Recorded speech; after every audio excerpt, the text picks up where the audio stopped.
Okay, folks. Sorry for the long song intro, but I had to grab a little snack because I haven't eaten that much. And spent most of the afternoon sleeping because I was up all night sick. Despite that, I never actually threw up. I just felt like I was going to throw up for 5 hours, and then I didn't. And I don't know if that's a good thing or a bad thing, but it's a thing.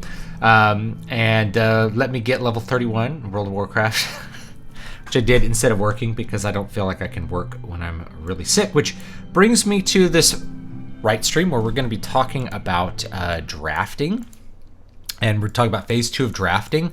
I kind of set this up so that you can draft for 14 to 21 days, which will give you enough time to write 21,000 words, hopefully. But that depends on a lot of things because life can be a little bit chaotic, so it can be a little bit difficult to get all of your work done, and that includes me. I really only started drafting last week, and I rewrote what I wrote because I wanted to change some things, so you lose a little bit there. Then I had things come up. I got sick. I just had a bunch of other little minor things kind of get in the way of that. Despite that, I still wrote 5,000 or 6,000 words, which puts me behind, but I'll be able to finish on time because I know what I'm doing and I know exactly what I'm writing with the story at this point. So it's not that big a deal.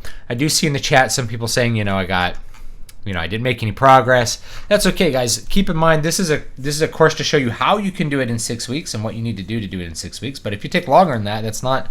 You don't get a grade. It's just it's for you to know how to do this process, right? Now, rapid release, I should mention, one of the reasons that I wanted to do a 6-week thing is rapid release is a really big thing on the Amazon platform right now. Rapid release means coming out with books very, very frequently, say one a month. So writers that are really on top of their game are putting out a book every single month. Even if it's a short book, they're putting out one a month.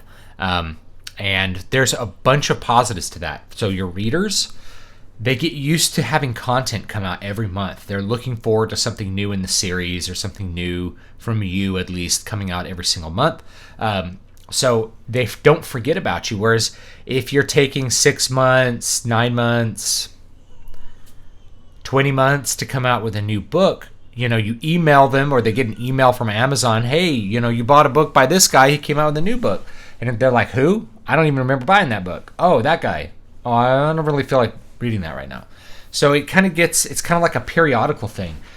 Periodicals are a great way to manage long-term sales. So that was one of the goals of the course that I probably didn't make super explicit, is that rapid release is really, really, really the thing right now, and it's a way that you can make money. I would do it better if I had more time to invest in drafting and didn't have so many other responsibilities. But think about how I run a YouTube channel, right? I come out with stuff every single week. If I'm taking a week off or 2 weeks off, people lose the habit of coming in and watching the video. And I've been doing 7 videos a day for a while. I didn't put one out yesterday, but that was partly due to just a bunch of things getting in the way, including things that got in the way of writing, which is fine, But there's still content. There's still already 2 pieces of content out for the week, and there's gonna be at least 3 more before I have to start recording new stuff. I have a bunch of pre-recorded things. So rapid release, if you can get on top of this and get this down, this is a way that you can really develop a strong readership and make money on the platform, which is what a lot of people want to do. You don't want to feel like making money is not my primary goal, I would say. It's like I have to maximize all my returns, but you don't want to feel like you're writing a book and then get nothing for it. That really doesn't feel good. It feels better. At least somebody buys the book. At least some people are reading your book. Some people are into what you're doing. That's what feels good, even if it's not the biggest thing ever. I could probably pursue bigger audiences or something, but I want to write the books that I care about. So for me, it's good to think of both, and I try to think of a balance between those. So hopefully you guys are having a good day. Let me check the chat here. Let me answer a long question that was way back up at the top. Keep in mind, if you put questions before the start of the stream, I may lose them because it'll start cutting off the top of the chat, the live chat. So this is from Data Cronist. Bit of a long question. I was curious about how you go back or draft out the pacing of your book. Whenever I try to look up the pages, I find I seem to interpret pacing as how many words between something interesting happening. But that's not what I mean. I mean the difference between the amount of words on the page and the amount of time that passes in the story, because it seems to me like sometimes I'm spending several paragraphs describing a moment. Example, somebody standing still looking down their blood-stained hands and just thinking for a few seconds. But then a few sentences or a long passage of time, they ran through the night until they reached the river, and I guess it seems like those long moments lag and those quick jumps are rushed. How do I temper that? I don't think you do. So I do this, and I intentionally do time skips all the time. And the reason is because the running down to the river is not as interesting as the character reacting to what they did. And you can go all the way back to Shakespeare for this. Macbeth has a speech after he kills the dude, That dialogue takes up more time than him killing the dude or walking to it or things like that. Most of the drama is reactions to events, not the events themselves. So you absolutely do not need to spend time on that. If you look at great writers like Tolkien would expend several paragraphs to describe days worth of travel in order to get the characters to the point where they were having something interesting to say and something interesting to see. So it's far more important to spend your time on those moments. The reality is the pacing comes down to how the reader interprets the speed at which things are happening to them, not time in an absolute sense as you are reading the story.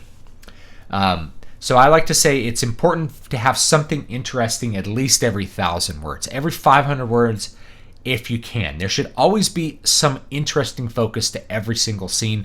There should always be something that is interesting for the reader on every single page, a new revelation, a change in direction, a mini plot point, a strong characterization. Those sorts of things should be happening pretty often if you want to keep the reader hooked into your manuscript. And I think that's what matters. So I would not worry about the time skips at all. Something I did very, very explicitly. So I did what you're talking about in Water of Awakening, which is I would describe some cases several days.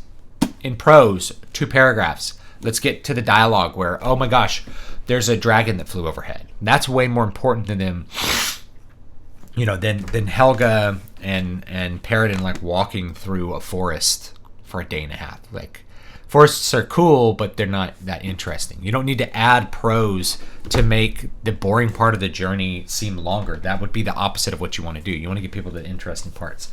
In Crown of Sight, I just explicitly would just have as soon as the interesting thing ends, I have a scene break, and then I have a number, and then we go on to the new scene, and then I just skip all of the description in between. It's like watching a movie. So why would I spend prose talking about how they walked like 100 feet away? It's like, no. Scene break, then we see them doing what the next interesting thing is. So I completely cut all the intermediate prose out of this book. And that let me get it really tight, get it down to a 2-hour experience, which is exactly what I wanted to do with this experiment. So no, I don't think you need to worry about that at all. You want it to stay as interesting as possible, which means you need to focus on the drama, just like what Shakespeare did, just like what, name your favorite writer did. Tolkien did. I wouldn't say Sir Walter Scott did that, and that's probably why his writing is harder to do. He spends a lot of time describing things when he should probably just jump to the dialogue. But anyway, there's a different style back then.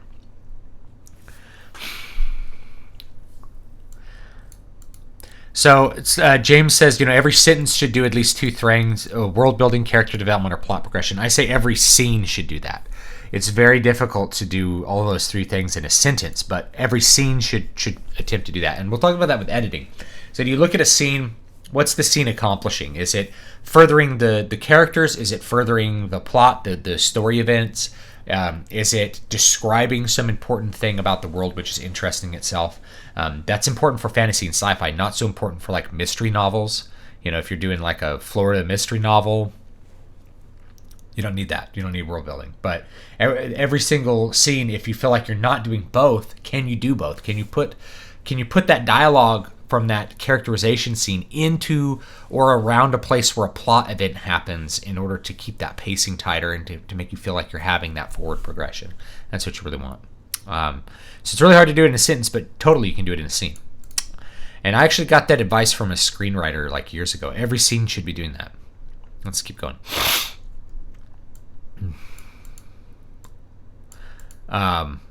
Nitaku, I guess, had some problems getting the work done. It's okay. If it takes you longer to finish it, that's fine. Deal with your own stuff first, because you can't. So here's another thing that I talk about when it comes to like being prolific or whatever, because people think I do a lot of stuff.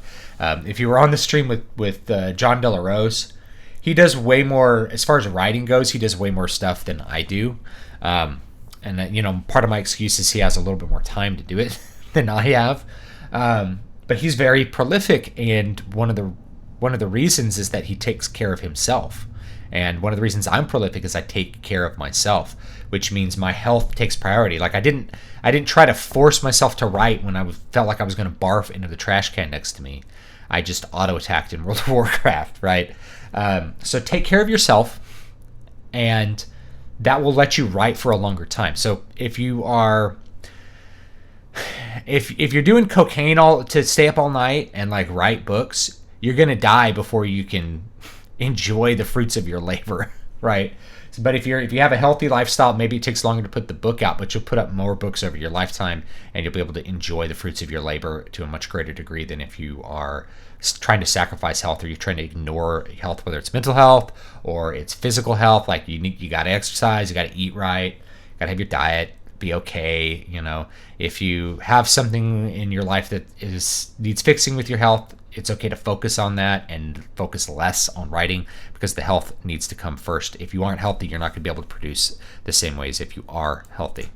And it's something like, the healthier I got, the more productive I got. It's amazing. When writing a character yelling, do you prefer all caps or just using an exclamation point? Exclamation point, I would not use all caps.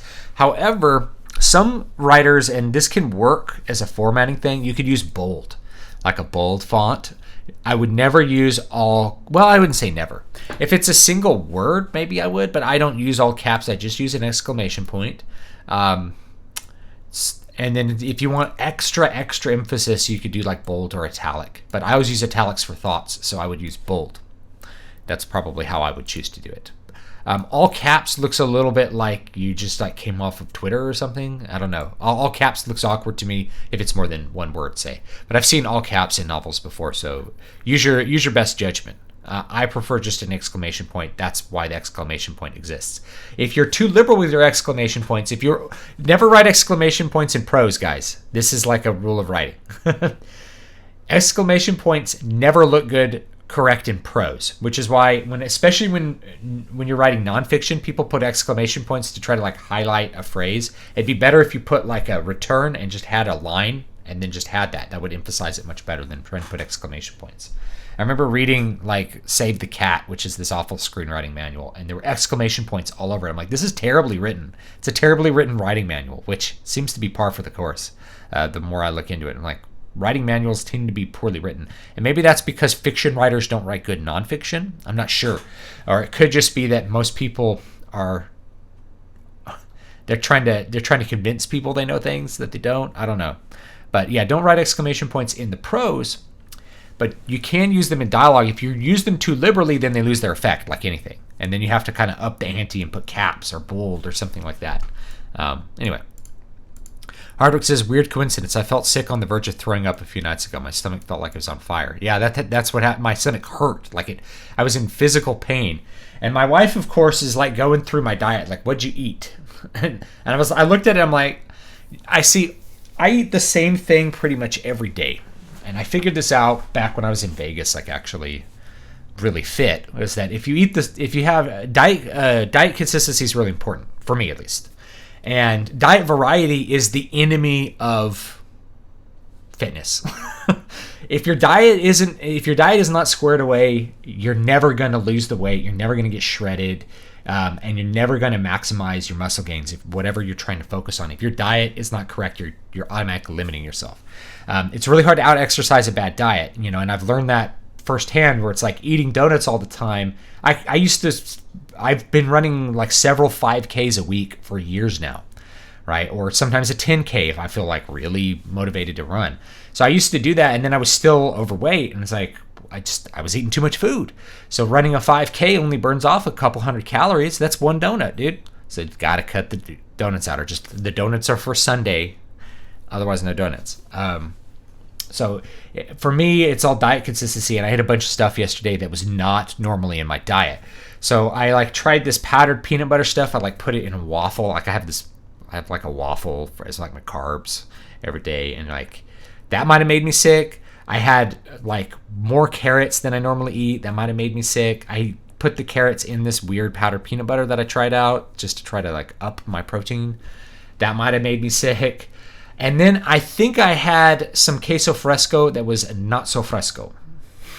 I think I put some queso fresco on some tacos last night, and I think it was not so fresco. And I don't think my body liked it. So that's what I'm thinking it is. But everything was outside my normal diet, so I got sick. But if I had done one thing differently, if I had just the peanut butter, it probably would have done nothing. But it's because I did everything different that day. I have no idea what I did, but it screwed me up. So the more you focus on something, the more sensitive you get. The tighter your diet, the more sensitive you are to any variation in the diet. Where it's you have a really consistent diet, same macros every day, and then you're I'm just gonna, even if you're I'm gonna have a bunch of carrots right now, and then you eat the carrots and you're I feel sick. How did carrots make me sick? It's you don't normally eat that much carrots. Your body's trying to process all that, and it's not used to it. Anyway. Between life intervening and some writing difficulties, my draft is coming along slowly. Good. If it's done when it's done, but I'm trying to show rapid release with this. Okay, Jared says he got 9,000 words written. That's great. Helping my grandfather pack since he's moving soon, so I don't have a lot of time to write at the moment. That's good. And the thing is, if you get even a couple hundred words in here or there, I mentioned to one of the viewers, Linnea, who I'm going to get to her question in just a minute. She sent me a sci-fi question that I thought I'd answer on the stream. Portable keyboards. Yeah, I because of just how stacked I've been, I figured out my daughter would go to sleep, I'd put her down, then I have a timer. She's only going to sleep for 20 minutes. That's how she is if you're not holding her. And then pop that open and type while my son is playing next to me. And I got a couple thousand words in a couple days. That was great. It was really good. Even if it was I think one day I got in 200 words that way, and it's still, I'm moving that needle forward. I'm moving closer to the goal, and so it feels good no matter what you're doing. So anytime you're moving closer to your goals, you feel better. Anytime you're stepping away from them or you're failing to move forward, it feels a little worse. So even if you're writing, if you sit down and you're I'm going to write just a couple lines of dialogue, boy, that feels better to have done something. It's a good, gratifying experience.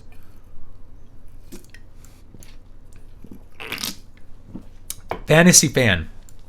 I confess that I'm considering cheating by using speech-to-text software. That's fine. So dictation is okay. Now, I don't know if this is a anathema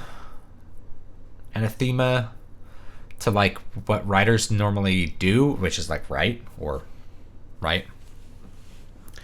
I know several best-selling Kindle artists, or Kindle writers, that is, who dictate their books because it's way more efficient to them. They think of a sentence and then they say it, and good software like Dragon or whatever will just put it out, and then they get used to doing it that way, and they're not worried about typing. Now the thing is, I can actually, as fast as I talk, I can type faster than I talk, and I tend to compose while I'm typing. So I tend to type and and I rewrite the sentence 3 times before I move on. So my style of composition does not fit dictation well at all. But it might fit yours. Be aware that if you're using dictation software, there's nothing wrong with it. I don't think there's anything wrong with it. How did Homer write the Odyssey? He's blind. He dictated it, okay? Bach dictated fugues when he went blind. How does a blind person write a book? They got to dictate it. Is it wrong for you to dictate it if you have vision to write? No, it's not. So it's fine for you to dictate it. But you are going to have to do more proofreading in the third phase. So you are going to have to hopefully get somebody else to look at it for you and find the typos, because the speech to text software doesn't do the best job of determining context with a bunch of English words which sound the same but are spelled differently and have different meanings. Like where. You have where are you? And like, I'm wearing a coat, right? I want to wear a coat, and where are you? So sometimes those things get mixed up. There's a bunch of little examples, or words that sound similar to each other because of the way we condense words. If you're an English speaker, the fact that ladder is spelled, we say ladder whether we mean, in America, we say ladder whether we mean latter or ladder. Ladder that you climb up, or latter like it's the latter option. Whereas in true British speech, you would pronounce the T's, unless you're from like East London, in which case I don't know if speech to text is going to work for you. Some of the Cockney accents, I can't imagine a computer being able to sort out all the glottal stops and drop T's and that sort of stuff. It's like they wouldn't say glottal stop; they would say glottal stop. Right, and that's tough. That's a tough one. So, depending on your accent, it may not work as well for you. Hardbook says, I've been reading Voices of the Void, and I'm on page 73. Been writing down the spelling and grammatical errors that I find. Yeah, you can email them to me. I'll probably do a fix or another revision in the next few weeks after I finish this draft. But yeah, I'd appreciate that. If you find a typo here or there, send it to me, and I'll track it down. I have had, just as a, by the way, I have had people correct grammar that isn't grammar mistakes. This is something that pops up because of my writing style. I tend to write in a somewhat archaic style sometimes. So, somebody sent me one that's like, hey, you said he was come to the end of this. It should be he had come. It's like, actually, he was come is correct English. That's absolutely correct grammar, but it's just not something we say a lot these days. It's something that sounds more old. That's why I used it for that particular moment. It sounds more like something you'd read in a 19th century book. So sometimes people send me stuff like that, like, this is an error. I'm like, actually, it's not. But that's something to think about when we talk about revisions, is that something I've had to consider is that modern readers, especially readers who speak English as a second language, are not aware of many of the weird things that exist in English that are just natural to me as a dude who's been reading it for his entire life, and especially who's been reading things that are from, say, the 19th century, where the grammar is not much different, but there's a bunch of little differences. Or even using that older grammar kind of harkens a feeling that to somebody who's completely immersed in the English language is obvious, but somebody who's not an English speaker, it's not as obvious. And you guys have to keep in mind that a big portion of the market is people who read English as a second language, not as a first language. English is a global language. Things have gotten bigger.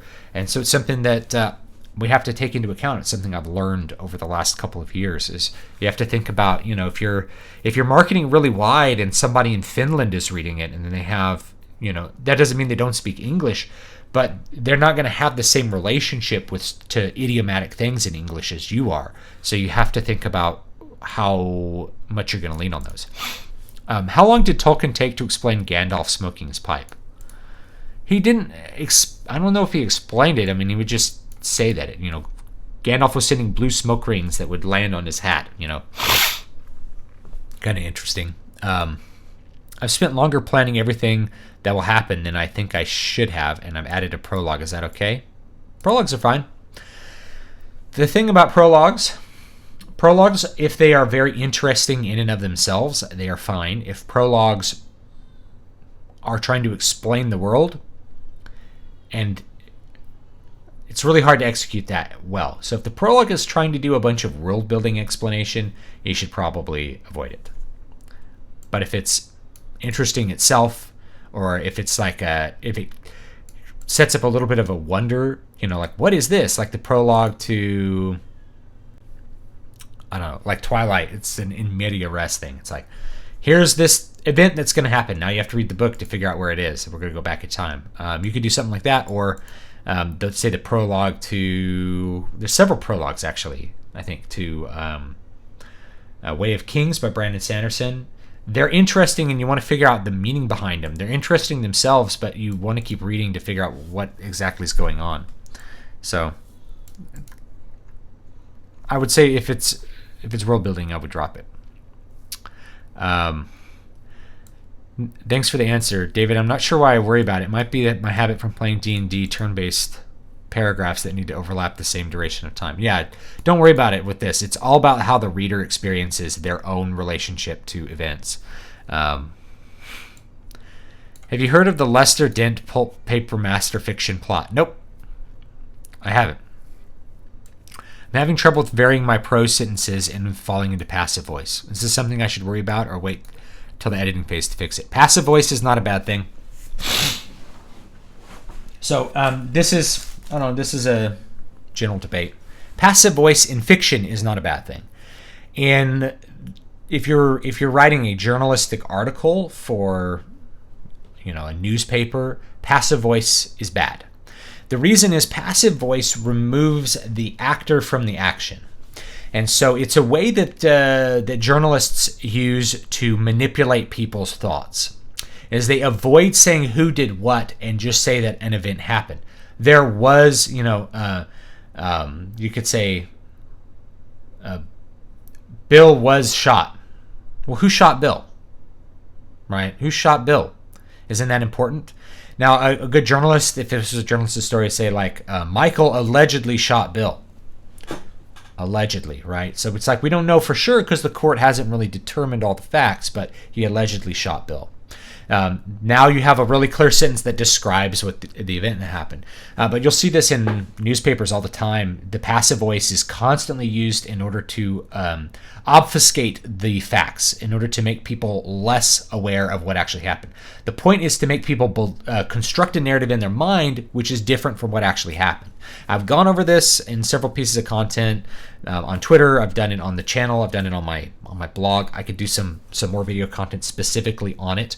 But one of the things they do is they reframe facts, and they avoid talking about actors. And then people who have their built-in prejudices, when they come in and read the article or come in and see the CNN clip, they construct a narrative for what happened, which is often radically different from the reality. If you remember, like the Covington Catholic thing, it's like this guy was harassing this American Indian veteran. It's like, okay, turns out the dude was a cook and said he was some sort of advanced special forces dude, which is kind of stolen valor.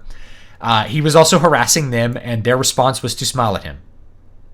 Right? So it became literally the opposite. People believed, and if you try to convince someone that they believe the opposite of reality now, they're super resistant to it, because it's part of their psychic belief that like some Catholic kids were evil racists. It's really important for some people to believe that. Anyway, passive voice in fiction is not that bad a thing. There's lots of cases where you want passive voice because you don't want to reveal to the reader who the actor actually is. There's some cases where it's you just don't want to talk about the actor because it takes the focus off of what the scene is about. So let's say you have a king and a queen, or you have a prince and he's sitting down and eating dinner with like one of his associates, and they're talking. And if you say more Cornish game hen was brought to the table, now that's passive voice. Why would you say you could easily make it an active voice? A servant brought the Cornish game hen to the table. Brought more Cornish game hen to the table. Okay, well that's an easy fix, but I could easily see preferring the passive voice, because the passive voice removes the actor of the servant who's irrelevant to the scene from the reader's consideration. So the servant doesn't need to be there, and the reader might be, well, was the servant a girl or a boy? The reader might wonder about the servant, or we might wonder why there's just a static servant there. So we just cut him out. We just make a passive voice there. The other thing is, like, let's say there's an action that happens and the characters don't know who did the action. It's like, we can describe it as in a passive way. It's like Harry Harry felt the sting on his shoulder and realized he was shot. Now, who shot him? Well, we don't know yet. That's part of how we're trying to figure out who shot him. So the passive voice is a great way to do that. If you actually read great writers, they use the passive voice all the time because it also varies the sentence style. If you're doing everything as like subject, predicate, subject, verb, object, however you want to do it, that gets a little boring to read, whereas a passive voice kind of can break it up a little bit. It takes a little bit of skill to figure out when the passive voice is something that ought to be avoided, or when it's something that is okay to put there. But the main examples should probably help you. So if you want to remove the actor from the action, if you don't want the reader to consider like the servant that brought the Cornish game hen, then that's probably a good choice, is to use the passive voice. If you're describing a lot of action and the actors are known and you want the reader to know who's doing what, yeah, you should avoid the passive voice. But otherwise, it's not a bad thing. So I think the war on the passive voice is another one of these things like show, don't tell, that most people have an incomplete grasp of. The reality is a lot more subtle than show, don't tell. It's like you can't show in a written medium. It's literally not possible. That's another thing, right? Did you have the fish? I don't know what that is. Okay, let's see. What if in prose the character reads something with an exclamation point, like "This is for you, great mother," was written on the wall of the victim's blood? That's fine if it's written in all. I might even describe like in all capitals or jagged capital letters. I'd probably put a little extra spice in there to show it, and then you can emphasize that with caps. That's fine. That's fine.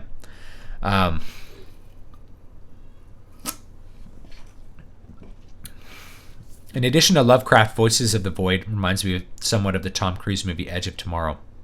I don't think I saw it. I found that I have an easier time keeping my ideas organized when I'm writing with pencil and paper than typing on a keyboard. Didn't do that. So the benefit of writing on paper is it actually adds an extra step. So if you're typing directly into a word processor, you already have the words digitized, which means you could just publish them. Whereas if you are writing them out and then you are typing them, there's an extra step. And that extra step will basically act as another filter to help you consider each sentence as you write it, and you can reformulate things as you are transcribing them. So it adds an extra editing layer to what you're doing, which has a benefit. Now, it takes a whole lot of extra time, which is why I probably wouldn't do it. But if it works for you, that's great. And if you are aware that you're going to have to spend extra time transcribing it into a document and getting the benefits from that, then it can have actually a really big benefit. There are writers who still write, longhand. They write with pen and paper. And that's fine. Kevin J. Anderson dictates, and he isn't a complete hack at all. Cough, Darksaber, cough. Kevin J. Anderson, I don't want to talk too much about Kevin J. Anderson because I want to talk about writing, but he's written good stuff and he's written bad stuff, in my opinion. He's a guy that he's a writer that a lot of people hire to write for their IPs or like as a co-writer. And so he's very, very skilled at getting work done quickly. So if he dictates to do it, more power to him. He's very successful at it. But not my favorite writer by any stretch. But I do respect him. I've got the same. So far, I've written everything on my notebook because I haven't gotten a new keyboard for my laptop yet. Okay, so there you go. It's just going to add an extra layer of editing. You have to be aware it's going to take a lot of extra time, but it does have benefits. I always have trouble determining what is interesting. Are mundane things in an interesting setting interesting? A succubus working in a brothel makes small talk with their elven coworker. So let's actually look at that example.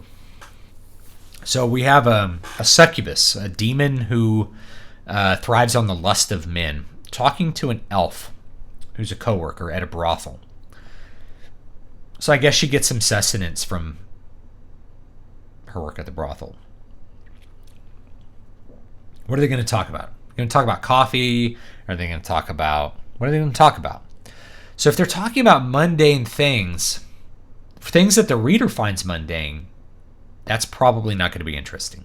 If they're talking about things which are mundane to them, but which reveal interesting things about the world to the reader, that will be interesting. You have to think about the reader's perspective. So I wouldn't have them talk about coffee and their favorite pencils, but I would have them talk about, how the world works in some way that is mundane to them, but maybe is interesting to the reader. So maybe the elf is sitting there and he's like, yeah, I've got a, I owe 35 silver to this guy over here. Or 35 silver to the poison vendor. It's like, well, who are you poisoning? Just the usual. I was just poisoning the usual people, or something like that. It's like, it's mundane to them. Yeah, I buy poison. I'm a little bit behind on my assassination schedule, right? But it's interesting to the reader because they don't know anything about that, or they talk about like something that's really mundane to them, like some kind of potion that transforms them into a female demon or something. Like, I don't know. As long as it's interesting to the reader, that's what matters.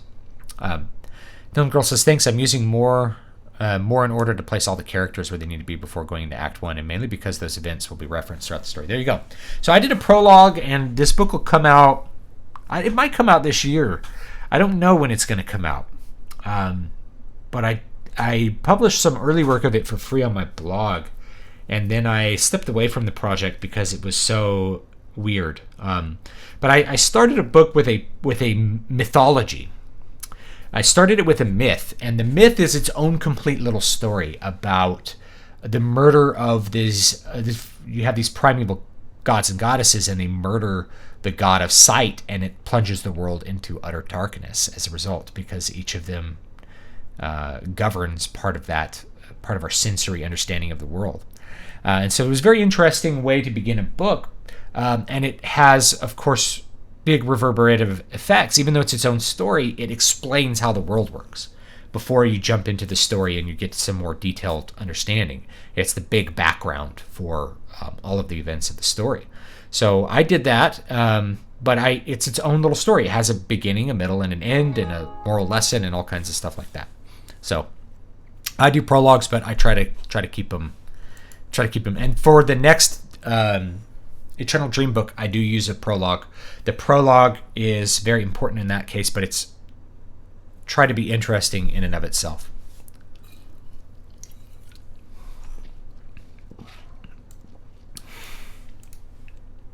I recently found out about a fantasy novel called Bane of Ashkareth that may interest you. It's written by a promising new writer named Ariel Pymont. Okay. Did you have the fish was a reference to Airplane? I haven't seen it in so long. I must have missed it. The flight crew got sick from eating fish.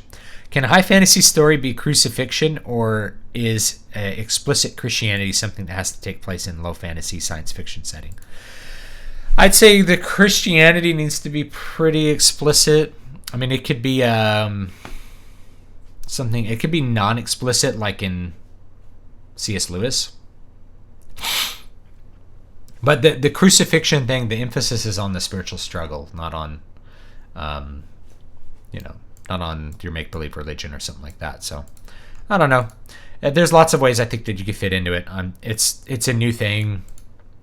I don't know. Action Brick. What do you think is the worst trope in modern storytelling? Probably save the cat, kick the dog. So, save the cat, kick the dog is at the beginning of a story, you have a hero do something nice, like save a cat from a tree, to get the audience to root for him so that you can just have him make mistakes later. The other one's kick the dog, where you show the villain just being evil, like for no reason, being particularly cruel to an animal. Those are both tropes that I think are just way overdone. They're so obvious now. Whenever you have somebody do cruelty to animals, it's just dumb at this point. And it's funny because audiences will react more strongly to somebody kicking a dog than kicking a person. Because if you see the bad guy and he kills a dude, one of the assumptions is, even though you understand that the bad guy's bad, you kind of think, well, maybe that guy deserved it, or like, it's like if Darth Vader chokes one of his minions and kills him, that dude would still work for the Empire. We don't really feel that bad about the fleet admiral getting killed by Darth Vader because he's a bad guy. Whereas if you had Darth Vader see somebody's dog and just chop its head off, now you're talking. Now people are gonna be like, this guy is evil. And so on. So that's what I think the worst trope is. Let me read a good question from Linda Linnea Hakar. She's going to watch this after the fact because she lives in Sweden, which makes sense. I schedule these things for when I can do them, not necessarily when the people in Europe can actually watch them. So if you're over in the UK, I actually have my London clock on. So I think Film Girl's in the UK. What time is it over there? It's like middle of the night, right? 2:43 a.m. There you go. Sorry. In my novella, I have 2 humanoid characters that are mainly synthetic, so they are basically androids. However, the scientist who built them thought he needed to incorporate their CPU with a tiny piece of human brain in order to make them truly superior to humans, not just predictable, homogeneous beings. So far, I have been calling them androids, but do you think cyborg would be the more correct term? So this is an interesting question, but probably not for the reasons she thinks. So usually in sci-fi, none of these things have hard definitions because they're fictional ideas. Cyborg and android. There's no actual cyborgs and there's no actual androids, right? Like I call myself a cyborg because I have an implant. Rush Limbaugh is a cyborg. He has an implant. That's as close as we have right now are things like, implants. You could call yourself a cyborg because you have a phone in a way. Cyborg is some human flesh, some synthetic, right? A mixture of the two. Android has no specific meaning. It can mean whatever you want it to mean. Usually we think android meaning a completely synthetic being. So if you're going with what's there for the genre, you would call them cyborgs. However, if there's a revelation of the android beings having like human brains in them, then that means that you should call them androids because you're going to only reveal some cybernetic nature to them later on. And if you called them cyborgs and they were pretty much completely synthetic, like most of the cyborgs in, Gundam or Alita Battle Angel, people don't even really object to that. That it doesn't bug them that you call a robot a cyborg or something, right? Or we think of a robot as a non-humanoid thing, But we also call R2-D2 a droid, and he doesn't even talk. He just beeps, right? So it's very loose with those terms. But if you're playing with the genre a little bit and you want to have a revelation that they have human brains in them, then I would call them androids and then reveal that later. What do you think about how those tropes were used in Alita Battle Angel? I quite like how Alita used the blood as war paint. Yeah. So, he totally does this. Like, he kills the dog for no real reason except to be a jerk. And that's a total old movie trope to make you hate, what's his name? I don't remember his name right now, the big dude, to make you hate him immediately. I thought it was kind of annoying, personally, but I get it. It was okay. They were pretty much, they weren't trying to do highly original versions of storytelling. What's the best way to present a character that wears a mask? Present him from another character's perspective is the best way. So if the character's wearing a mask, let's say the character's name is like the Eraser or something. Let's call him the Eraser. Unless he's an assassin. Michael saw the Eraser approaching from the shadows. And then Michael can describe his mask. And he could say, I just saw the blazing blue eyes out of his mask, something like that, right? So you describe it either in the third person or the first person from another character's perspective. And that way you are not revealing anything. Like the mask still creates mystery for the character. You're not revealing the inner thoughts. If you're doing a comic book, this is going to be different, obviously. But even if I were doing a comic book, actually I could probably pull out several comic book examples where the main character is introduced essentially from the perspective of a victim or a bystander that witnesses them. Like it starts from somebody walking down the street and a mugger mugs the girl and out pops the hero to save them, or like Venom pops out and like kills the mugger. This is in Venom #1. So your first look at Venom is not from Venom's perspective, and only in the next scene when the costume comes off do you see Eddie Brock, and then it's really kind of focused on his perspective. So the introduction is usually from another character's perspective, and that I think enhances the the quality of the mask. Either it's terrifying to people, it focuses on how people react to the mask, and then what people think about the person wearing the mask. It's fine. Your content's worth it. Well, thank you. I do have work at 9. I pulled an all-nighter last night, so I'm okay surviving. Does that mean I'm a cyborg because I have metal in my ankle? Possibly. It depends. So most of the time, what they want to say with cyborgs is like, you know, you have some kind of electronic component which responds to biofeedback. But that's really broad because, you know, an implant which goes onto your auditory nerve and stimulates it to provide sound to your brain is pretty cybernetic, but it's not receiving information back from you, right? So the biofeedback thing, that's something they added in at some point, but you could be like the whole point is these are loose, right? It's like, oh, well, I have an integrated technological telepathy device here, which I can use to contact people the world over, talk to people, and it's always with me. It's not in my body though. It's not like implanted into my being where I have this, but it's always on me, right? It's like if I leave my phone in the car, I'm like, where's my phone? Someone could try to contact me and I would have no telepathy available. It's like it's weird, you know. So you could think of everybody's a cyborg if you have a cell phone.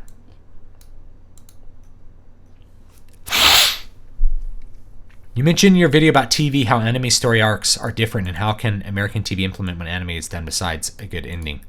I talked about this with John De La Rose. Usually animes are adaptations of manga, and manga has a very different approach to story writing than American comics. So a lot of people scratch their head and they miss the big point, which is that a manga has a story arc. It's planned out. It has a beginning, a middle, and an end.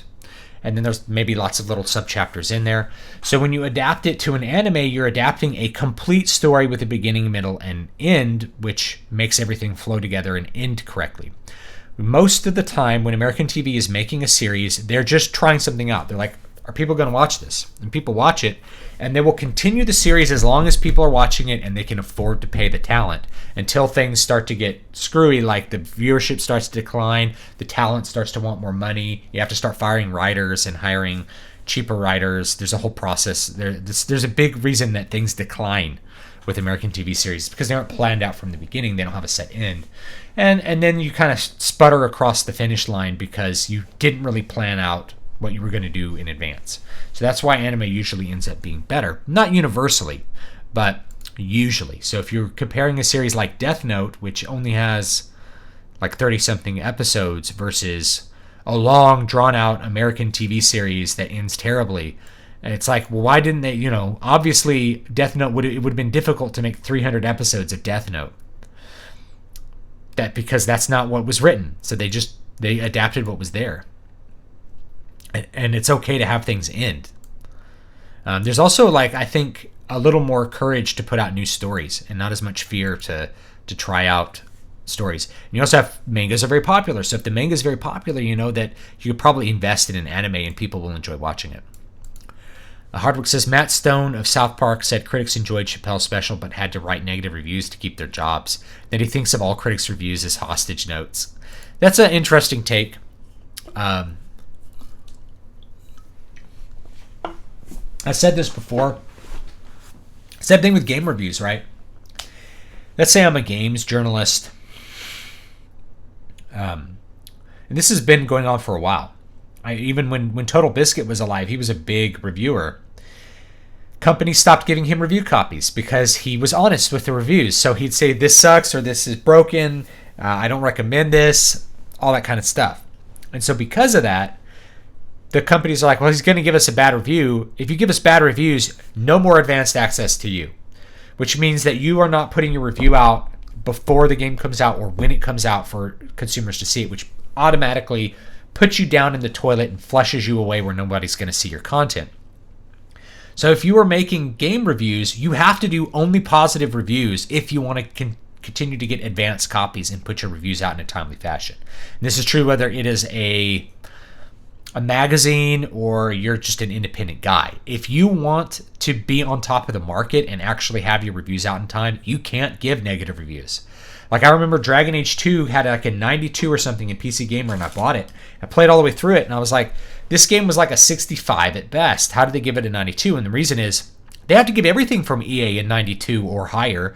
At least they have to give it a B, or EA will stop giving them games to review, and their reviews will come out after release, and no one will see them, and no one will read them, and no one will watch them if they're video. So yeah, they are hostages.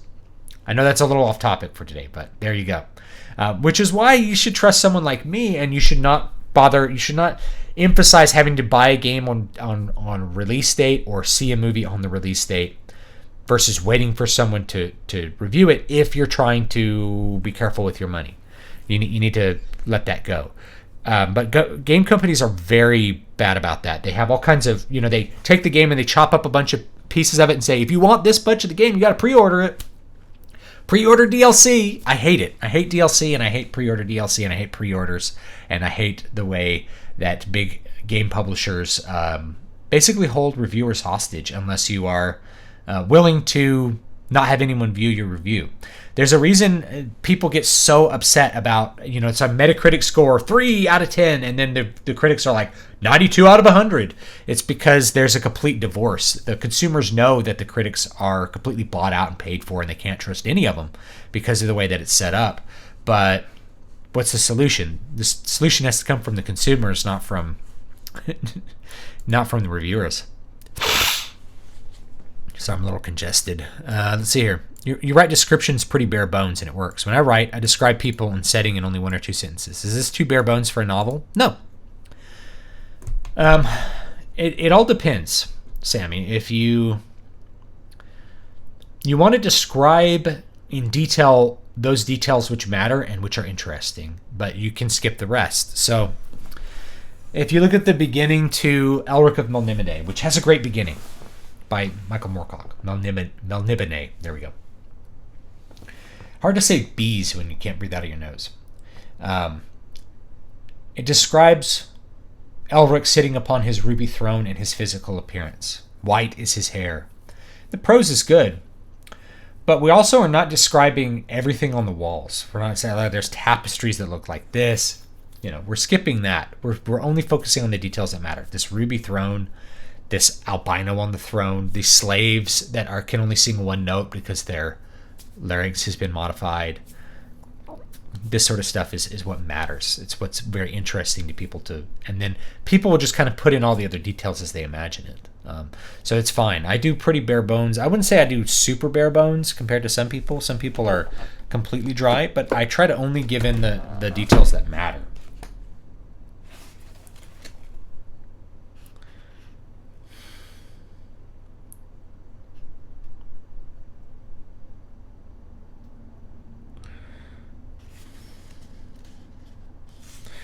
So I try to only give the ones that matter, and that's what matters to me. Okay. I was trying to pull one out. I'm like, I don't know. I'll just read a passage. Night began closing in again, and before it went dark enough to need a fire, they made camp. This time beneath a healthy-looking willow with long branches reaching over a waxy moss-covered hole. A deep, earthy smell suffused the hollow. Helga set about scraping the peel from an orange and mixing it with some lamp oil that Paradin had. Right, so, we get to action. So the description is like, there's a tree, there's a hole, it smells like this. Now let's talk about what we're doing. Right. I am writing a story, and I like to talk about smells. Smells, by the way, if you describe smells, they do a lot of communication of mood. That's why I opened the new book with a smell. It's an acrid smell.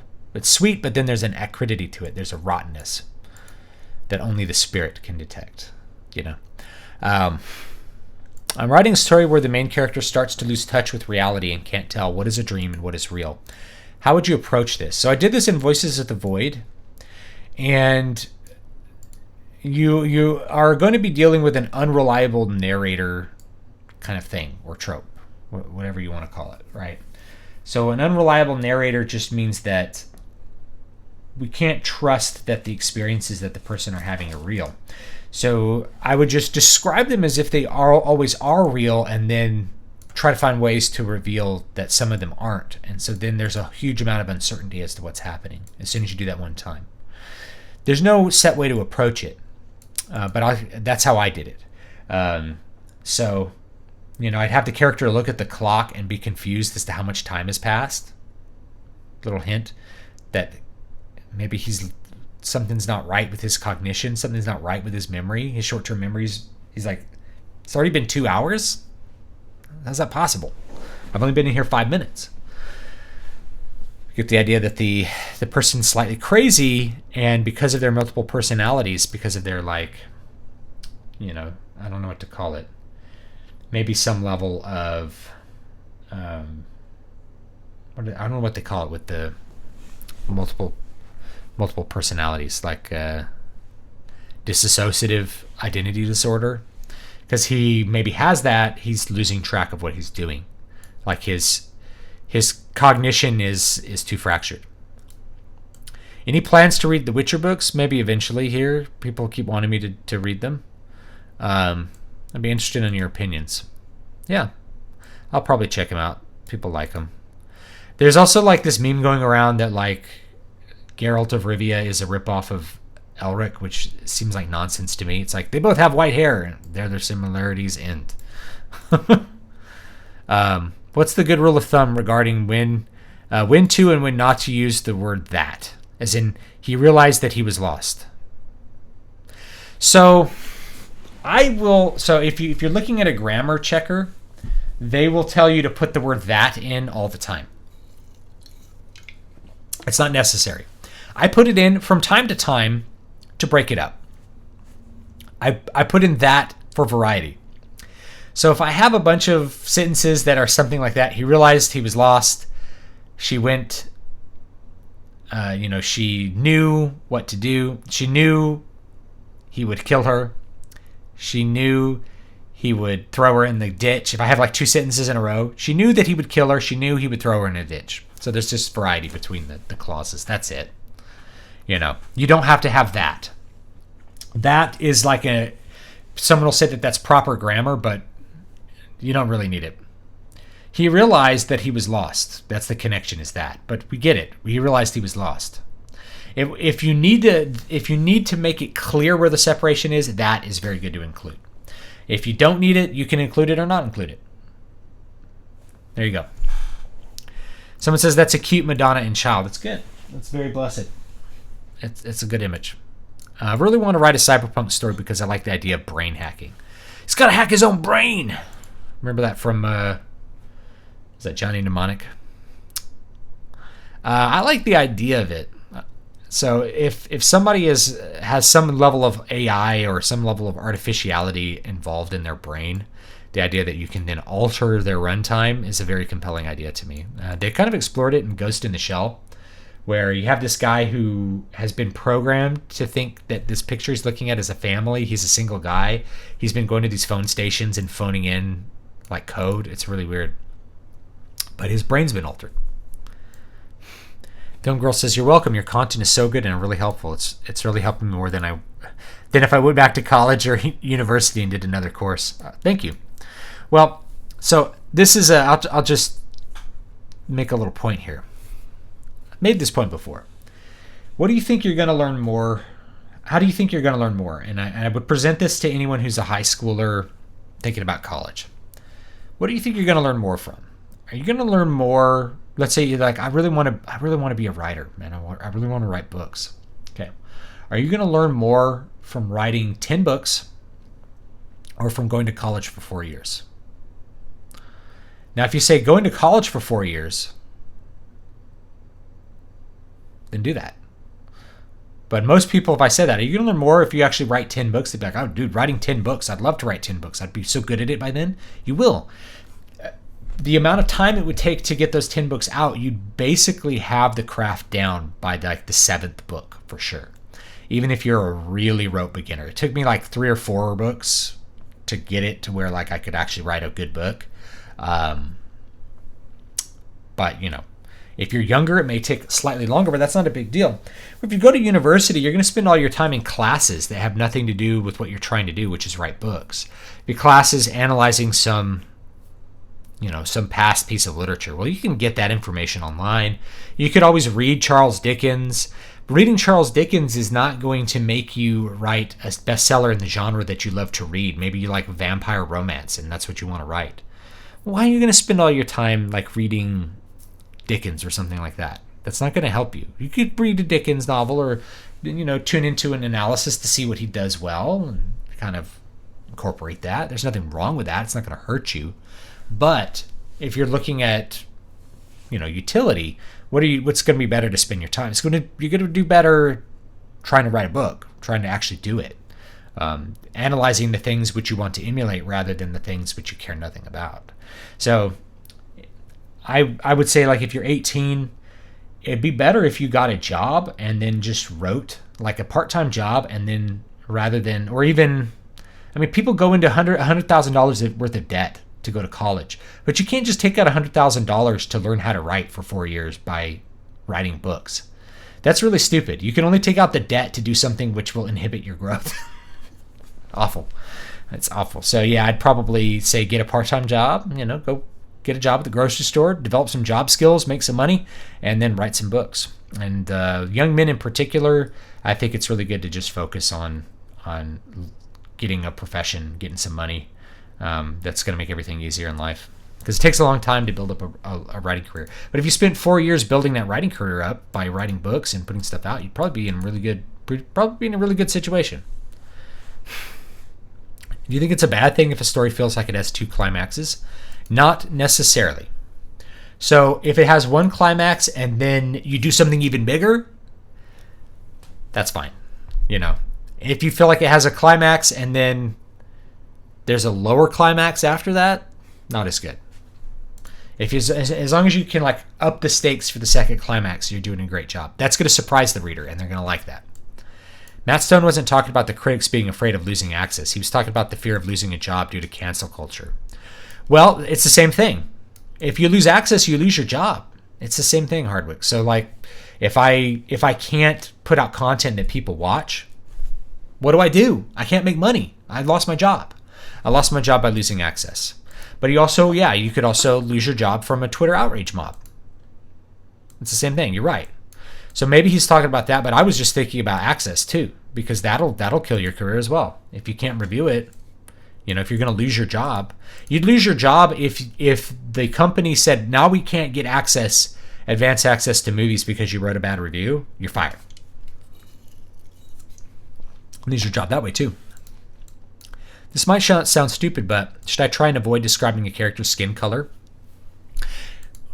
Or I would just go for it as you imagine it.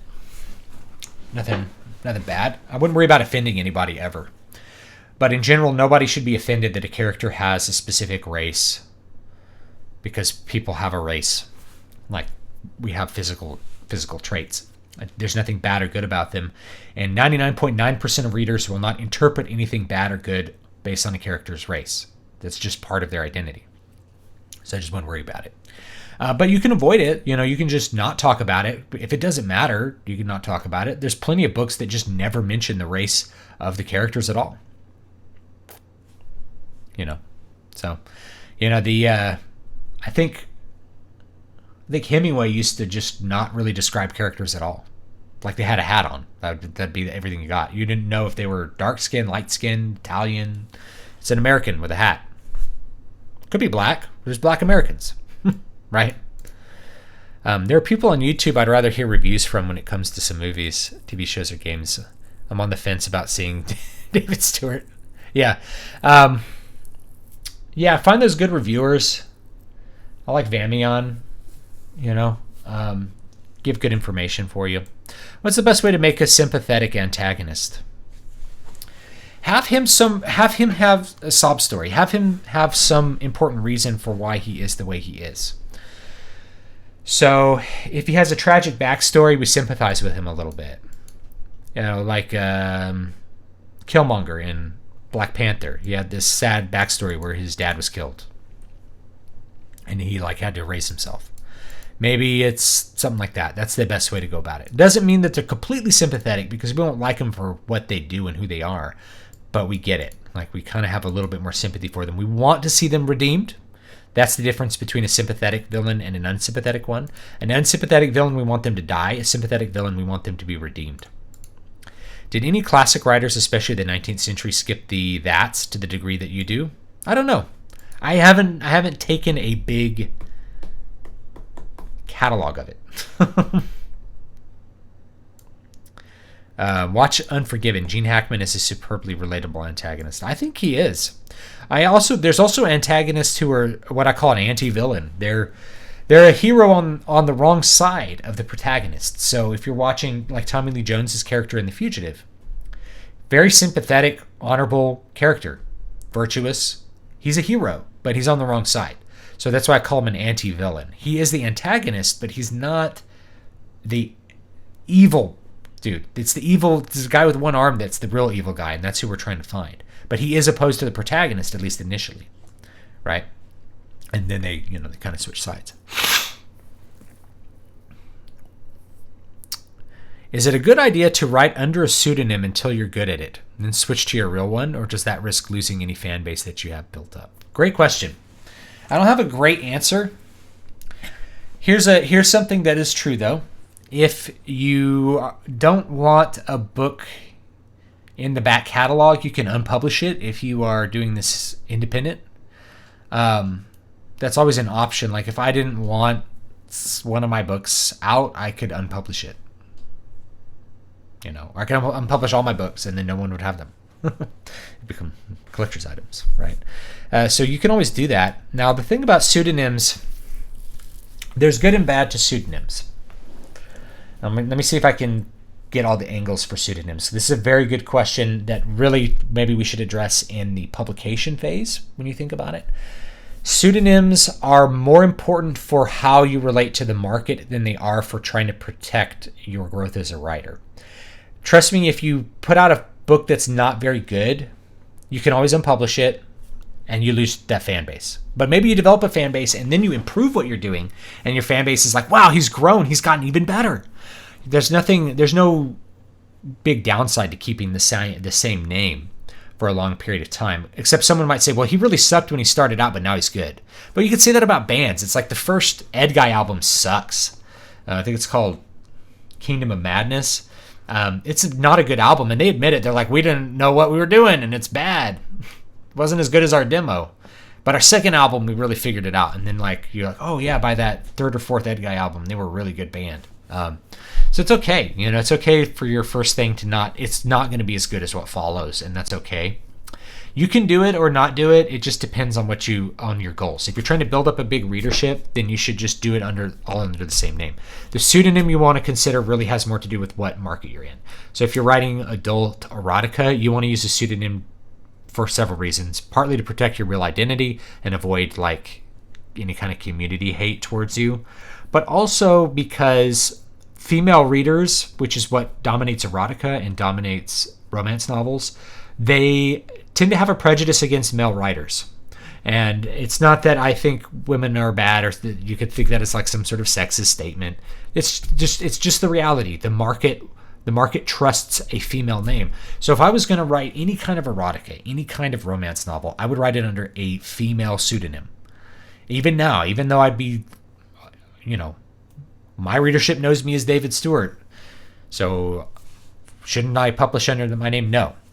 No. Even Anne Rice published under pseudonym when she published romance, because had to separate those two. Those audiences are really different. So pseudonyms are better for separating audiences and for queuing into certain market things. If you're writing young adult vampire romance, you want to write probably with a female name. That's the same thing. Same idea. Right. I got my student loan update later. It wasn't pretty. Yeah. This is the reality we live in now, is where you're told that you have to go to a university, and if you go to a university you'll make more money, and so it's worth taking out a loan to go there because you'll make that money back by having better jobs or something like that. And anyone who's over 30 is just woken up to that lie at this point. That was just a big lie that was fed to you by the state and by your parents, who didn't have to really pay for college, right? They're like, their college tuition was $100 a semester, you know, or £100 a year or something, you know, for like the state university. And now for the state university, and I remember this when I had a full ride scholarship, so I didn't pay for my university education. I only paid in the loss of time, and I only paid in opportunity costs, which was significant. And I've talked about this elsewhere, but the tuition when I first went was $800 a semester. By the time I was teaching at the same university, it was $2,500 a semester. That was in about 4 years. Like 4 or 5 years of time went by, and we're talking, it didn't just double, it more than tripled the cost of tuition. Now, $2,500 is still not that much. I go look at that university now, and it's like $5,000 a semester. You know, it's like, it's doubled again. Are you getting more education for that than you got for the $800? The answer is nope. You're not getting any more education. So clearly, there's going to be a crossover with the value, and most people are waking up to the reality that value is not there. The sad thing is that the people who come from really with it families are not making those mistakes now. But the people who are most victimized are the people who can least afford the debt. This is people who are children of immigrants, people who are in the lower socioeconomic status, who rely very heavily on teachers and state government, you know, the state institution called schools, to inform them about their career prospects, because their parents didn't go to a university, their parents don't have a college degree, their parents are not out in the world having a real interaction with what that college degree gives them in terms of value. It's like, anytime I hear stories like they're the first person in their family to go to college, I'm like, I feel kind of bad, because I think that's a person that potentially got duped into taking out a large loan, because the chances are also, if they're in this lower socioeconomic status, they don't have the scores or the grades to get an academic scholarship somewhere, which means they're taking out debt. So they get to take out $100,000 in debt. They're from a poor family. They're never going to pay it down. They basically become a debt slave for the rest of their lives. They can't even get rid of it with bankruptcy. That is a terrible thing to do to somebody. It's a terrible thing to do to a child of a poor family. It's a terrible thing to do to immigrants. But those are the backs that the current giant post high school education system is built on. It's built on the backs of the poor and immigrants now, because everybody who's rich or with it, they're going to tell their kid, why don't you start a business? Instead of, you can go to community college and take out you go start a welding business. You know, everyone I talk to that's in their 20s and came from a wealthy family, it's like they're either going to school to be a doctor, or they're like, no, I'm starting a business. Like, I'm starting even if it's a pool cleaning business. Here's my computer repair business. I'm 19, I have a computer repair business, and I'm making $50,000 a year doing that. And that means by the time he's 30, he's going to make $100,000 a year and have zero debt. That's amazing. Anyway, these are the people I meet and I see. It's very sad to me. Sorry for that diatribe.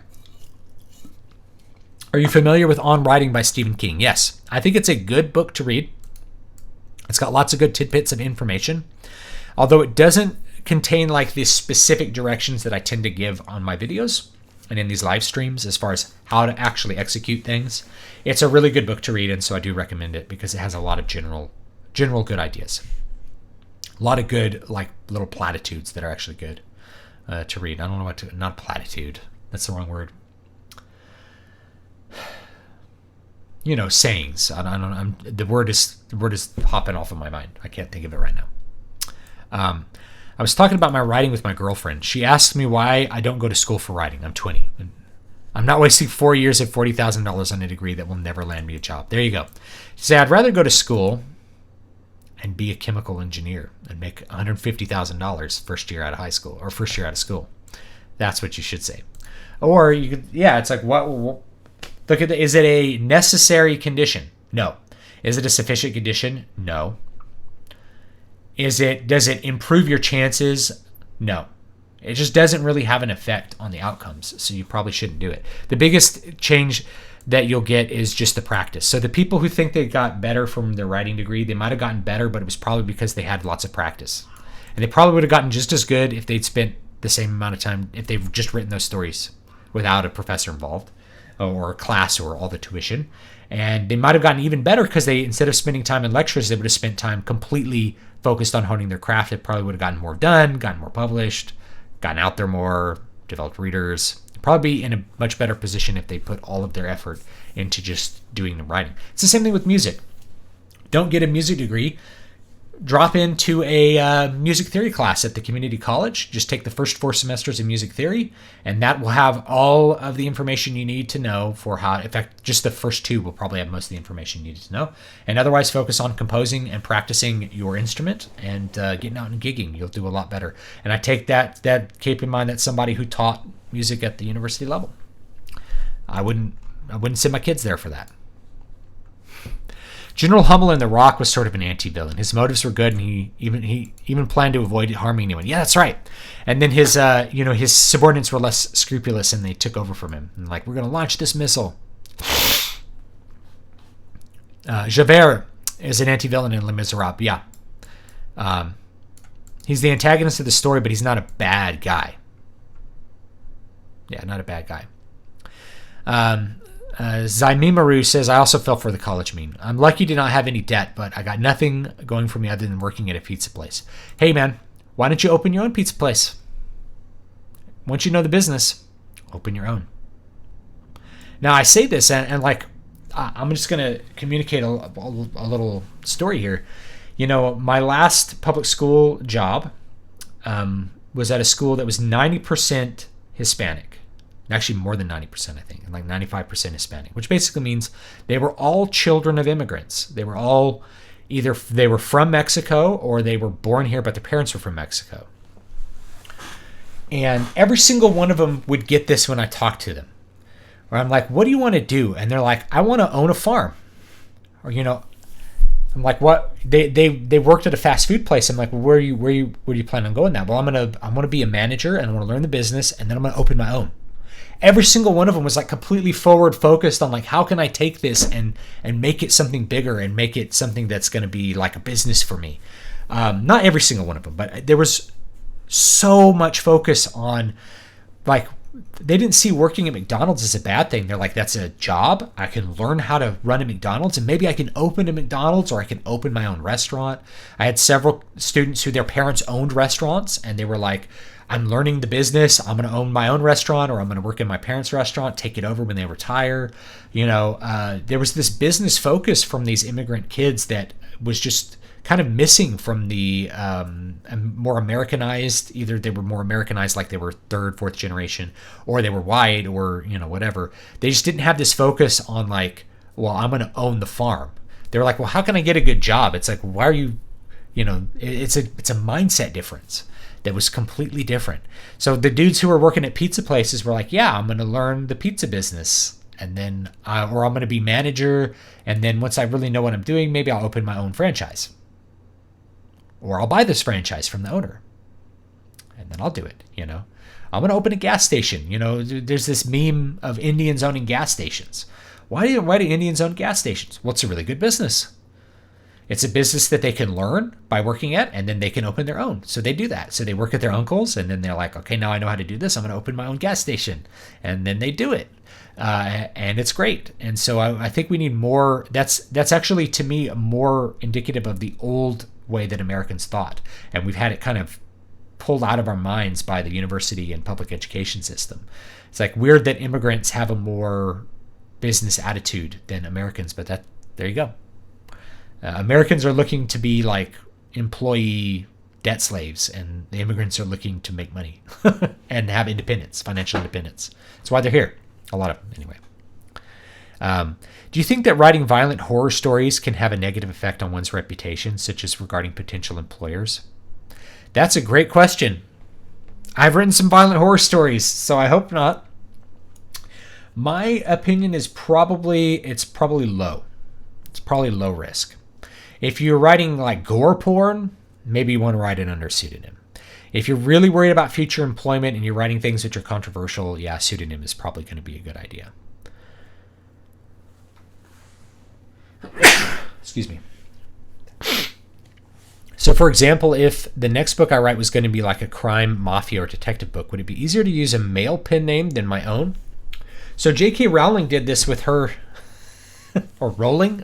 I say Rowling, and people are like, "It's Rowling." I'm like, but I thought it was Rowling.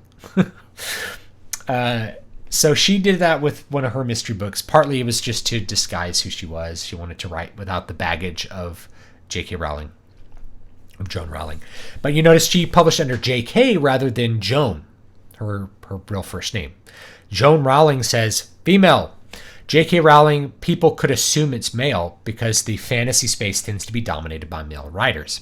Indeed, the mystery space tends to be dominated by male writers as well, and the romance space tends to be dominated by female writers. So if you want to avoid any kind of initial prejudice, what you could do is just use initials the way she did. And I've actually seen several authors that used initials when they were writing in female-dominated genres, like, say, paranormal romance. Instead of writing as, like, David V. Stewart, I could write as D.V. Stewart. And people would just assume that it's a woman until they bought it and read it and saw about the author at the end. And then there's a big picture of a big happy bearded dude at the end, like, hey, I'm a man. You are. Anyway, so yeah, that's an easy way to do it.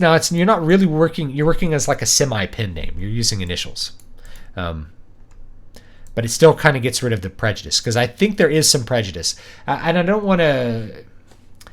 It's just how it is, man. The market in genres that are dominated by female readers, they tend to like to see female authors, and maybe vice versa. Though I don't think mysteries are dominated by male readers. I think that there's actually a really good split. And Agatha Christie wrote mysteries, a whole bunch of them, under Agatha Christie. So I don't think a male pen name in a mystery is actually a bad idea. I mean, and I don't think it's necessary. I think you could write as a female. And I don't know any guys who like the mystery novels who see a woman's name and care about it because they read Agatha Christie. So they just see another woman, could be a great writer, who cares? I personally, I don't really have prejudice against it because I've read so many male and female stuff. I'm just aware of this from a marketing perspective.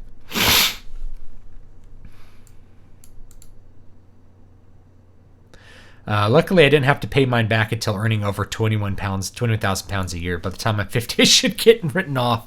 There's still hope. I think we need like a debt jubilee in the West.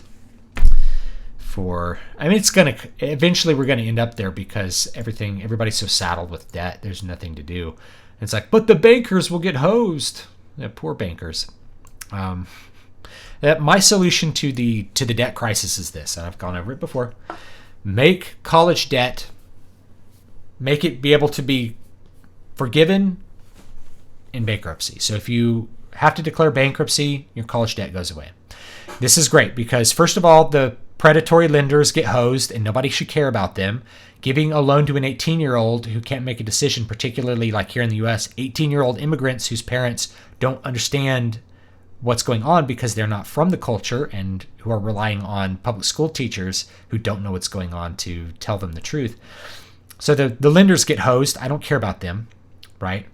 And nobody's going to declare bankruptcy unless they really have to. So if you're doing great, if you have $50,000 in student loans and you're doing great, you're not going to declare bankruptcy. You're going to pay off the loan. So everybody who can pay off the loan does, and everyone who can't doesn't have to. There you go. That's my solution. And I came out with that like 3 years ago, and other people have said the same thing. And other people who are bigger, they say my idea, and then I'm like, I was the first one to say that. No one gives me credit.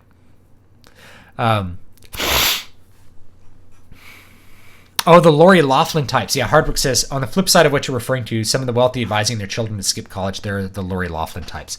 They're the ones who go through a bunch of scams to get their kids into a good college. Or I think, was it Dr. Dre? I think Dr. Dre was sending his kid to like USC, and paid USC like $1 million for her to go.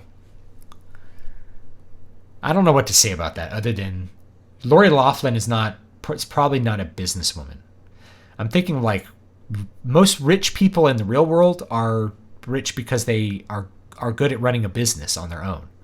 And so they've invested in a business and they've grown it, and then they're reaping the rewards later on.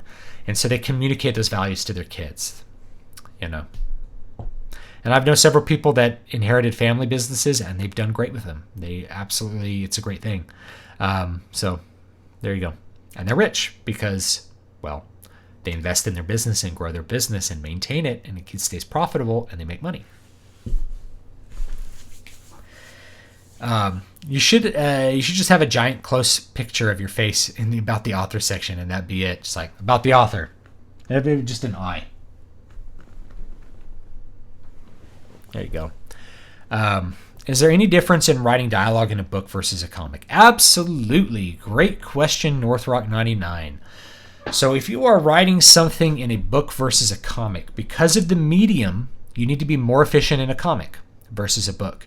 So in a book, you can have very long dialogue. I talked about this with John Delarose on my stream on Monday, so you can watch that. We talk about that a little bit.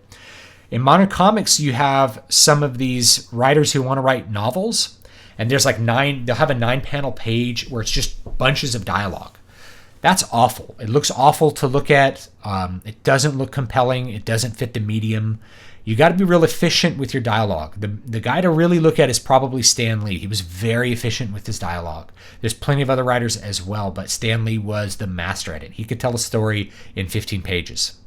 And I've did some content. 13 pages, 5-act tragedy. That's the origin of Spider-Man. He did it in 15 pages in a book with Steve Ditko. Pretty great. So yeah, you have to be way more efficient, which means your dialogue needs to be more on the functional side. So expositional dialogue is the norm in comics, and it's necessary because it's more efficient. Even though it's a little more awkward, people don't mind it. And if you have a bunch of really natural conversation sounding dialogue, it's just going to fill up your page with a bunch of stuff that doesn't move your story forward. That is better left for a novel. A novel, you can have a page of conversational dialogue and people love it, because that's what the book's focused on. It's focused on the dialogue, not the pictures. You're not trying to visually represent anything. But if you take the reader out of a visual presentation to give them tons of info with dialogue or a very long conversation, it doesn't fit the medium as well. So big difference. And I'll do some follow-up content to just look at the contrast there about how I would write, say, a comic script versus a novel script or even a movie script. So I'd say novel, you can actually write the most dialogue. It's just completely open. Movie, you could still write lots of dialogue. It's very dialogue driven because you can talk out dialogue more quickly than you can read it in a lot of cases. And then the comic format, you got to be the most efficient. It has to be focused on the action. So there you go. Just hit 32,000 words. Grats, my friend. Running into a problem a lot. Complex story. Have to reference planning a lot. End up gardening into obsolescence often. Have you run into this on projects? Yes. So I have done that before, and I can't give you any advice other than go back to your planning document and replan, and you can replan as much as you want. As long as you feel like you're going in the right direction, you can sometimes you're writing a scene and you're like, an idea comes in, you're like, this is better than what I planned. It's okay to do that, and I do that frequently. And in fact, I did this on this new novel. So I planned it one way, I started writing it, threw that out, started writing it again, came up with a couple ideas as I was writing it, had to go back and change a little bit of stuff at the beginning. That's something that happens pretty often when I write. And I try to leave most of the going back and fixing for the third phase, the revision phase. But a lot of times I do it when I'm drafting, because if I need to restart, I'll just restart, And so I kind of threw out the first couple thousand words I wrote and restarted, and I like what I restarted better. But I needed to write those first words to kind of garden out, to really get the details in my mind, to write it out, get the details in my mind, and then that informed the planning a lot.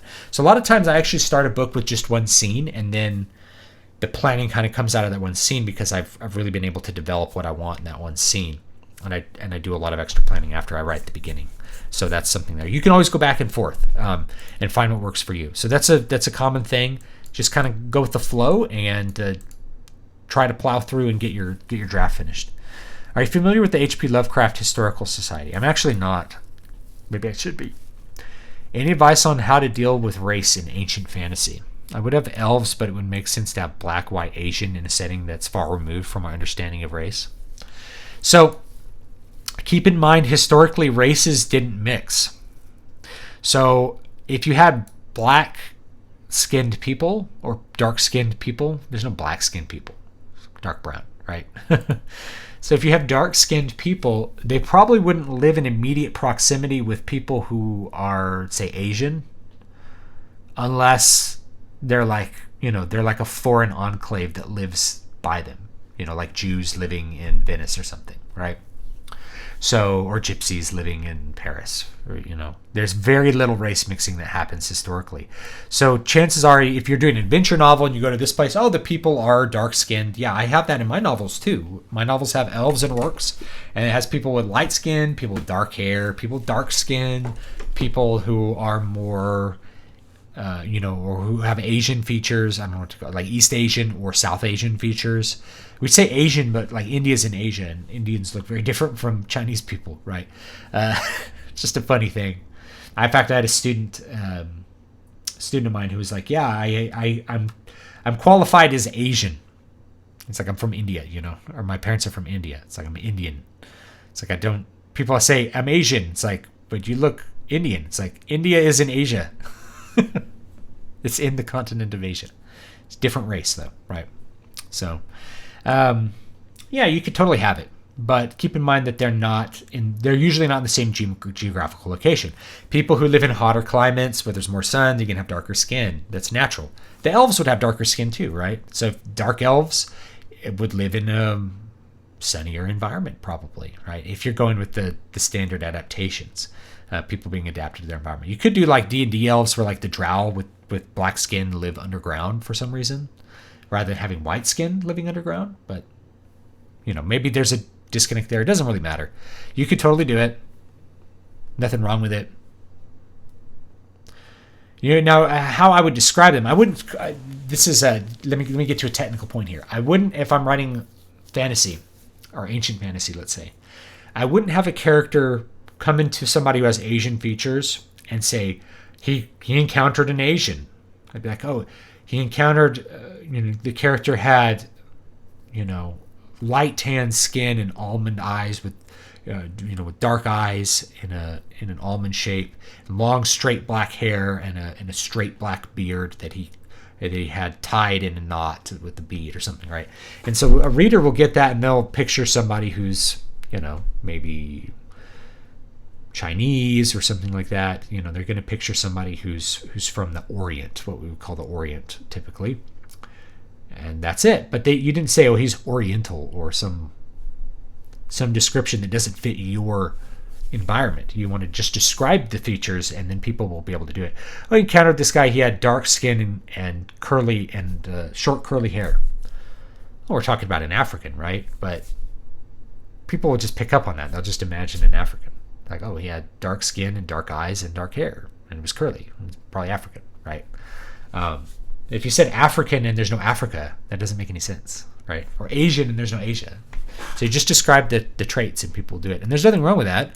People look different from each other. So if you're going on a journey, everybody's going to look different in a different location. You go through Europe. It's like, let me go through an adventure. I'm going to start in Ireland where everybody has this red hair gene. And then I go to England and people have brown hair. And then I go across to France and people have brown hair again. And then I'm in Germany and there's all these blondes. And I go up to Scandinavia and everybody's tall. It's like everybody's different in different countries. And that's normal and okay. I feel like sometimes these, no offense, I feel like sometimes these questions are like we're afraid of stepping on toes. Don't worry about stepping on toes, guys. Just write it. There's far fewer people who are offended by what you're going to write than people who are just going to like it anyway. Most people are normal. Don't go by Twitter. Twitter's full of crazy people. And if you think that represents reality, you're kidding yourself. Even the most leftist people I know don't care about race. They just don't. It just doesn't matter as much as what it matters to the people on Twitter. What's the best way to describe action? As if they were reading a film, or another way. So the best way to describe action is there's a couple different approaches, and you can look at different authors for this. It just depends on the story you're going to write. My favorite guy is like Elmore Leonard if you're writing more real world stuff. Elmore Leonard describes stuff very simply, very correctly, without a lot of fluid stuff, but the focus is on the reaction. So what matters more than describing the action in some kind of finesse, like having finesse about describing, a sword fight, is what matters. They crossed swords. You have a description of, he parried low. He spun the guy's sword off and then stabbed him in the heart. And he said, "Oh, you've killed me," right? You want to focus on the reaction. The consequence of the action is more important than describing the action specifically. People don't even really care that it's like he did some kind of cool flourish with his fencing maneuver and then stabbed the person in the heart.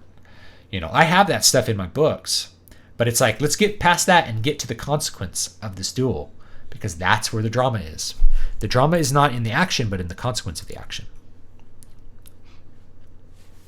Comments on my process from the chat or DBS. Write a 15 to 25 page event sequence. Write each event separately but related, then fill in gaps and connect from there. That's a good idea. That's kind of what I do. Mine is not 15 to 20 pages. It's usually 1 page of events, and then that translates into 100,000 words, because I leave a lot of gaps for me to just kind of garden. I'm like, in this, this is going to happen, this is going to happen, this is going to happen, this is going to happen. I just have an event sequence, and each of those can be a separate scene, or I can connect them with scenes. And as I'm writing, I'm like, I kind of want a little connection scene where maybe the characters can just talk about this idea for a minute. We'll do that, So that's a great way to do it. And, the thing is, as long as you're doing it, as long as you're being meaningful about what you're doing and you're doing something that works for you, you don't have to do what I say. If you're listening to what I say and you're like, I'm going to do that, but I'm going to do it differently. Great. I fully approve of that. Everybody should have a process that is going to be as functional for them. This is not the end all be all. I'm showing you my process. I'm showing you processes that I have seen work well for other people, and so those might work well for you, but adapt them to whatever you need to do. Part of Russia is technically in Asia too. Absolutely. Siberian tigers. There's tigers in Russia, I think. Yeah. Yeah, Russia's mostly in Asia, I thought. I thought most of Russia is in Asia, yeah. And Russians do not look Asian. If they have white skin, we'd be like, oh, they're Europeans. It's like, but Russia's not really in Europe, except for like maybe this little part. Peck efficient dialogue is shown in Space of Life manga. The plot moves quick, with plenty of characters revealed through the dialogue at the same time. Yeah, so the dialogue should be reactive to the plot in a lot of cases, and that's going to reveal a lot of the characterization. That's efficient. And, Stan Lee, for his comic dialogue, rather than just having everything in dialogue, he would write a lot of box stuff that just kind of told you what you needed to know, because it's way more efficient to tell than to show. There's definitely a lot of crazy people on Twitter. I think you have to be a little bit crazy. And then I think anybody who has a bit of crazy, for whatever reason, Twitter makes them crazier. I've had people that write normal YouTube comments come on Twitter and be like the craziest, weirdest gamma males, like screaming obscenities at me and begging for forgiveness over and over again, like really weird stuff. Like, what? I have to block you now. I want to base a Legion of Knights off the Polish winged hussars, though. That's cool. I like that idea. The H.P. Lovecraft Historical Society is a lot of fun. They made 2 early 20th century style black and white Lovecraft movies, Call of Cthulhu and The Whisper in Darkness. Oh, yeah. Okay. Then, yeah, I think I'm aware of it. I just haven't seen those. I should probably watch them. They'd probably be fun. They're making a new Color Out of Space with Nicolas Cage, though. And I said that, people are like, no! I'm like, what's wrong with Nicolas Cage, dude? This is good. There's going to be a good production of it. I bet it's going to actually be good. Even Lovecraftian parody songs like A Shoggoth on the Roof. The gimmick is presenting that Lovecraft stories are true and they're a historical society documenting it. I like the idea. I sat down to write and forgot how hard it is to remember tense and perspective. It's not hard once you get practice. Once you have practice, second nature. But you got to do it a couple times. Do you ever start to write and then realize that you're missing a ton of background info? So you write more of a Bible of world info? So I tend to write I usually have a notes document that accompanies every book that just has all of the universe notes that I need to know. How the world works, places, like money systems, if that's part of it. All the things that I feel like I need to know. And if I'm writing and I realize I need to create something on the fly, I go and put it in the notes document so that it's part of the Bible. If I realize, I didn't think about how roofs are made. Roofs are like this in this weird environment. There you go. Put it in a separate document, which I can reference whenever I want. Hardwick. Ripley in Aliens is often cited as an example of how to write an intrinsically female character, the argument being that the way she defends Newt shows her maternal instincts. I think so. She immediately attaches herself to Newt. She immediately likes Newt. She mothers her. Yeah, Now, I will say in the first Alien movie, she's not that female. She's just kind of generic as far as her sex goes. But in the second one, she's more feminine. In James Cameron's version, she is more feminine. The story would work the same with the man. People would say how intrinsically masculine he is due to his paternal instincts and masculine chivalrous urge to protect the young. Well, the thing is, if you put a man in the scene where like he's trying to get her to go to bed, it might work because you'd be like, that's a sweet father thing, but it's a little bit more female. He's trying to help her go to bed. She's trying to help her go to bed. That's really where I think her female perspective comes in a big way. So if you look at that scene, it's like, there's no bad dreams inside this doll head. It's like, that's because it's a piece of plastic. That to me is very motherly. And I live with a mother, right? Not my mother. I live with my wife who is a mother. And that's how, that's how she is with her. And I'm different with my son. I'm different. Paternal instincts express themselves both ways. The script wouldn't even have to be changed. Yeah, it would have to be changed because there's scenes that really, to me, are very female and they would be awkward to the male. That's one of them. How do you balance withholding information and stating things plainly? Depends why you want to withhold information. If you want to withhold information to create a revelation later on, just withhold it. If you're stating things plainly, state them plainly. If you're trying to, I don't think there's a balance thing there. Like not stating the name of a character for a while or revealing it immediately. It depends. If you're writing in an omniscient fashion, you just reveal it immediately. If you're writing from a personal perspective that's centered on one character, you reveal the name when that character reveals his name. What's your name? My name's Michael. Or he's the man with the hat until he tells you his name is Michael, and then he's Michael after that. I've done this in my books. It's an execution thing, and that's just how you do it. So it depends on the perspective you're writing. If you're writing omniscient, where the narrator knows everybody's name, then you just use their name. If you're writing from a personal perspective, where the character would not know the name, you withhold the information a little bit until that person says their name, and then you just use their name. Did you get the name Wurtla from another story? I seem to remember hearing it somewhere else first. It's kind of like the Working Cantor from Marathon games. Fun fact. I played Marathon in the 90s. And it just was like it was a Lovecraftian kind of run together syllables. And so that's what I kind of pulled it from. So it kind of reminded me of that. Kind of reminded me of like, lots of the little phrases in Lovecraft. Yagath, Ralea, the stuff where you just kind of run consonants together. We're almost out of time here. I'm impressed by how you approach the battle scenes in Needle Ash, just enough to get a clear view of the scene without getting bogged down by the minutiae of a given moment. Thank you. So I put a lot of thought into that execution. Focusing on what the characters are doing tends to help, because then you're right in the drama of what the characters are feeling rather than worried too much about the strategy, and you just get the strategy as a broad thing. And there's scenes where like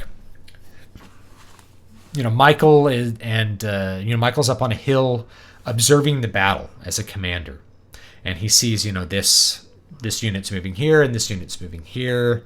So he's viewing the strategy from his perspective. And then when he needs to go off and do something else, we're not worried about that anymore because we're focused on his drama. So I think that tends to help a little bit to keep the action fun. All right, so we're starting to run out of time. Let's have any last questions before I go here, and then I'll probably say my piece. Next week, we're going to start talking about revision stuff. If you haven't finished your draft by next week, don't worry so much about it. Just keep in mind what you want to do here for revision. And one thing I do recommend is, as you're writing, have a separate file that you can write revision ideas in, and that will keep you focused on continuing your draft rather than going back and constantly trying to fix the beginning. Have a list of things to revise, and then during the revision phase, go back and fix those. And then I'm going to have a kind of a checklist for what you can do for revision to help you get through every single little topic and hopefully clean up the manuscript and make it a lot tighter for when you put it out. Now, the thing is, if you've done a really good job planning, you'll have a lot less to do in revision. And if you're new to this, you're going to have more to do in revision than if you're experienced. So I will revise less than you will. But that's because I just have probably done this more than you, which means I've just, there's less revision to do. I'm doing it right the first time more often. But you're not going to execute everything perfectly the first time. And so we'll look at a couple of things that will help you tighten up the manuscript, things that I've done, things that I think have worked for other people, and that's what we'll look at next week. Isn't the alien in the first Alien movie almost like a sexual predator? It has a weird mouth thing that shoots out and reproduces by implanting itself. Very gross, but it makes sense. I kind of see that, pick up on that. So it's good. I like that. Which, if any, of the new DC movies have you seen? I've only seen a couple. I saw Man of Steel. I need to watch more of them because people want me to do reviews of them. But yeah, I'll probably watch some more and do some more reviews of them as we go. Thank you for another great stream. Thank you for coming in and giving questions. Hopefully this has been informative for you. Keep going with the drafting phase. Write every day. Get it done. If we're not done by the time I do the drafting thing, keep in mind, or the revision thing, you can do that later. And I'm realizing that there's so much information for the publication phase. Look over the next couple weeks. I'm going to have a bunch of videos that are going to describe a lot of the elements of publication. And so when we get to the live stream, we can just focus on the problems, fixing problems with it. Okay. So that's going to be it. Is it bad to have a character flat out state someone's character flaw? Like, you're really shy, No. But that's going to be part of drama. Right? You want to show that the person's shy, not just have another character say it, and hopefully that works. The other character would say it, hopefully, as a way to flirt with them or something like that. And that would be pretty good. Thanks for the insight. Just what I needed to continue to my shitty drafts. But just get through it, man. If you've ever finished a book or had six-pack abs, you're ahead of most people. So anyway, I got to go, guys. Thank you so much for watching. I really, really appreciate it. Don't forget to like, comment, and subscribe, and share this with anybody that is interested in this. And maybe we'll do this again next year and do it even better next time. So hopefully this will be good, and I'll see you guys next time.